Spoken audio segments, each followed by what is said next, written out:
So I wanted to welcome all you guys to our annual movie night. For those of you who are new members and may not have met me yet, I'm Ken Latka, the president and founder.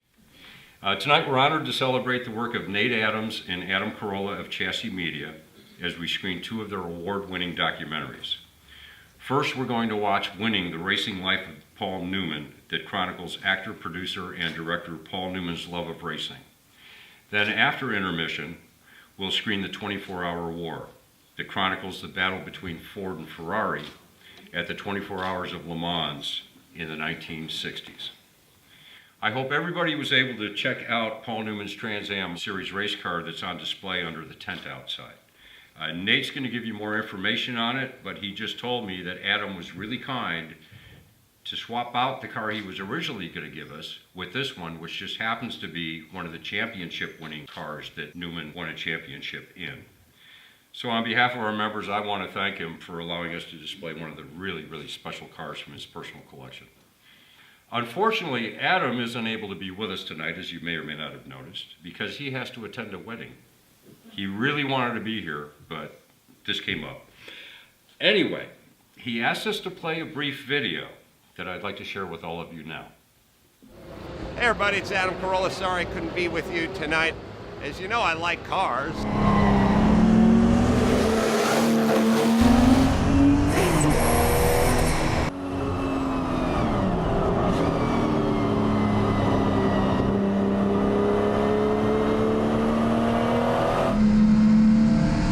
I'm so touched and honored that you're going to screen our films, 24-Hour War and Winning: The Racing Life of Paul Newman.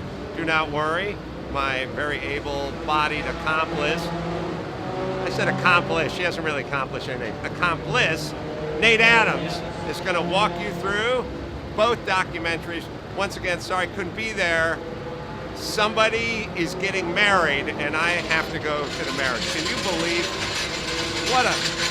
enough with that floor jack! That's why you got to get the aluminum ones. So as Adam just stated in the video, his accomplice at Chassy Media is his actual partner, Nate Adams, who's one of the talented writers, producers, and directors of the two documentaries we're going to watch this evening. So with that said, it is my absolute pleasure to introduce fellow member Nate Adams of Chassy Media. All right. Yeah, so as you saw, Adam is actually a car guy. That was filmed at Rennsport last weekend at the Porsche event. We were racing Paul Newman's Porsche 935 that won his class at Le Mans, took a true second in 1979. You will learn about that car in the documentary tonight. The first one we're going to screen is Winning: The Racing Life of Paul Newman. And it's very special to me because I got to spend a lot of time with Paul's brother Arthur, and Paul was I never personally met him, so I just got to meet everyone that he raced with and everyone that he spent time with. When he first started, he was 47 years old, which if anyone who races cars knows you're past your prime if you're getting in a car at 47. He won his last race when he was 82, and he started to hear all the stories about Paul's driving, and when he first started, he really sucked, and he admitted that he really sucked. But he just kept going to the track, and he just kept practicing and practicing and practicing because it really meant something to him. Adam heard all these stories, and then he said, I want to do a doc on this, and he went to ESPN and said, hey, let's do a 30 for 30, and they was like, nah, it's not good enough story. And so Adam said, all right, I'll pay for a doc, So we worked on it, took us about 9 months, and this is the documentary that we ended up with, is Winning: The Racing Life of Paul Newman. When you get out to that track, you sit down in that car, whatever it is that's roiling around your head, it just goes right out the window. You could tell that this was a big, big thing in his life. He made the movie Winning and kind of fallen in love with racing. He was 48 years old when he started The only thing that I ever found any grace in was an automobile. He wanted to be looked at as a driver, not as an Academy Award winner. He wasn't so much divided between the two. It was that film would come second to racing. He was terrible at first. The studios didn't want him doing that. I mean, they think, oh, Jesus, what is he doing in a race car? Is he crazy? The only way that you're ever going to win a race is just to be right on the edge of it all the time. His whole career looked as though it was going to go down the drain because all he wanted to do was race. I think everybody wanted him to quit racing except him. They'll have to strap me down before they keep me out of these things. There was a tendency to write him off as an actor. It's very, very difficult with celebrities. They're used to being a winner, and in racing, you got to pay your dues. You're always competing with yourself. You're trying to bring a little extra to your performance. Well, I think he liked the camaraderie, the fellowship of that relationship with a fellow driver. There's nothing like it. It's not anything you can have in Hollywood at all. He was really a good driver. It's Newman's 4th national championship. Pressure to win grew as he did win, and people expected him to win again. People didn't even think of him as being a movie star racer. He was just a racer. He is that classic red-blooded American boy. Paul has a saying, I'm sure you've heard, where he says, winning isn't everything, it's just all there is. You see it with the Oscars. People vote. They say him or her. In this, you either cross the finish line first, and it's either him or her.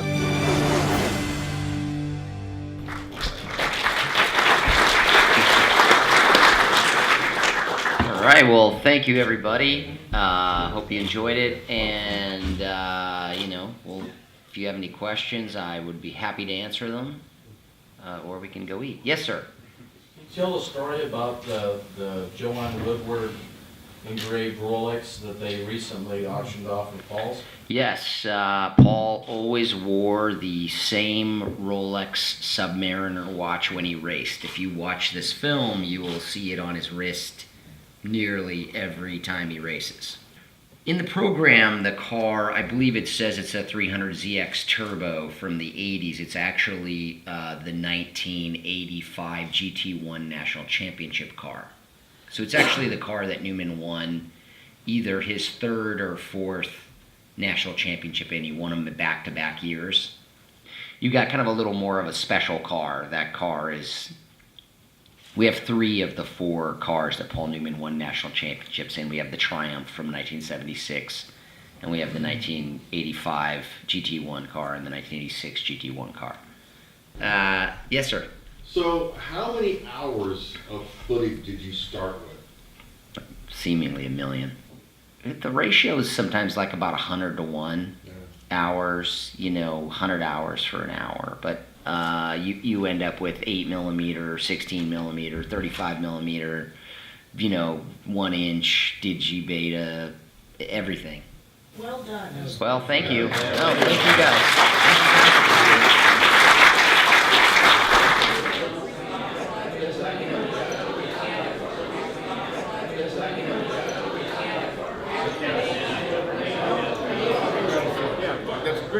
I was very impressed. That movie, from start to finish, had my attention captured from start to finish. There were so many things I thought I knew about Paul Newman. I really thought I knew, but I clearly didn't know nearly what his life was and who he was and what he did. Very impressive. It was well-produced, well-written. That was a great experience. Very happy.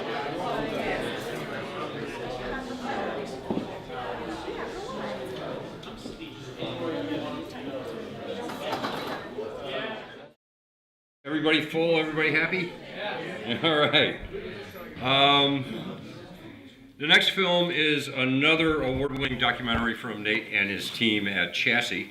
It's called The 24-Hour War, and it chronicles the battle between Ford and Ferrari at the 24 Hours of Le Mans in the 1960s. So I think you're going to enjoy the movie. I'd like to invite Nate up. I think he wants to talk a little bit about it. This film took a long time to get together. The thing I'm very proud of about this film is this is one of the most famous lasting stories in automotive history. Ferrari has never ever participated in anything on this story, except for in this documentary. So it took me a year and a half to get an interview with Piero Ferrari and Mauro Fiorgari and the Italians. It was not easy because they lost. But I mean, what you have to understand is at this time, if you know racing history, they had won 9 out of 10 years ahead of that. I mean, they were unbeatable in the world of racing, in any kind of racing, Formula One or endurance racing. And they were a very small, shop, kind of like Shelby, where they were just guys that won, you made a car in a barn, basically. That's what Ferrari did. And they were the only people in the world who did that. So thank you guys all for coming out. I really appreciate it, and look forward to hearing what you think about the film. It was the greatest rivalry in the history of racing. All the Formula One stars, alongside all the sports car heroes, drove in it. The most dangerous sporting event of any kind. Two titans of the automobile industry waged war at the biggest race in the world. It was the 24 Hours of Le Mans. Death was almost routine at racetracks. When you got in the car, you had to be ready to die.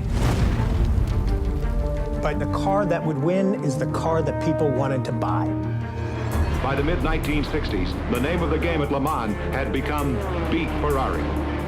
Ford had nothing that could compete. We didn't have that performance that customers wanted. Henry sees a Ferrari win and says, we need those red cars. He felt the easiest way to do it was just to buy Ferrari. Ferrari said no. That's when he decided, we're going to beat you, and we're going to beat you at your own game in your backyard. The GT40 is furiously fast. When they went to bigger engines, all of a sudden, all the drivers were smiling. That's when we started seeing some real speeds. The cars were running quick, but we had all kinds of engine problems. With the race only 1/3 through, the Ford challenge had been shattered by Ferrari. Henry Ford II was pissed. He made it very clear that we were not going to fail again. The Ford-Ferrari rivalry, that is the golden age of racing. There were two great enemies that were going to have some great races. It has been a great battle, a great fight. It's really a part of the history of motor racing. People all over the world were watching this one race. Who was going to win it?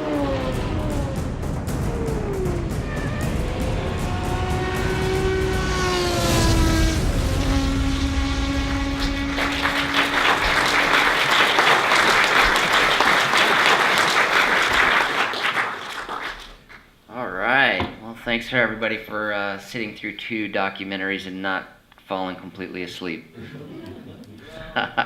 Go ahead. Some people thought that maybe Ford was given an unfair advantage. And did you uncover any of that in your research? Here's what I've uncovered is that I originally, I think if you look at the DVD extra section of this, there's a whole section on how these guys cheat, because they all cheat. There's a really funny story about the GT40.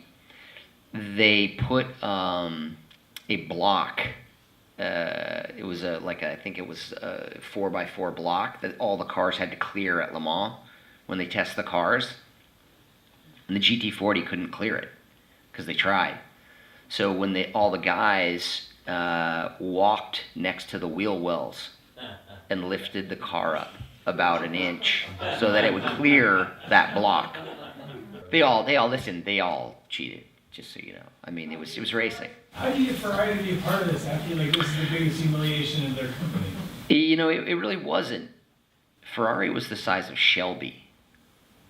Ford was the second biggest company in the world. I mean, this is not, they're not even in the same hemisphere of money that can be spent. The number that I got was $150 million that they spent on the GT program, and at that time, and that's more than $1 billion now. it was part of their lineage, and the way that I posed the question to them was, you don't want me to tell your history without you telling it. So I just stayed on them, and they have eventually caved. What do you think is the key thing to telling a good story? You have to find the human element to any of these stories of, whether it's Paul Newman or, the Ford Ferrari story. Really, it's a human story of kind of David and Goliath.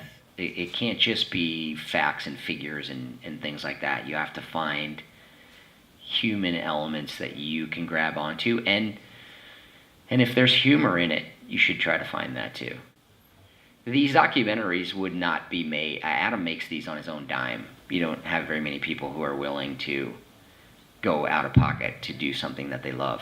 So, if you ever get a chance, you should thank Adam for being willing to take the risk to make a product like this. Because he just does it because he loves the stories. And that is the only reason that he does it.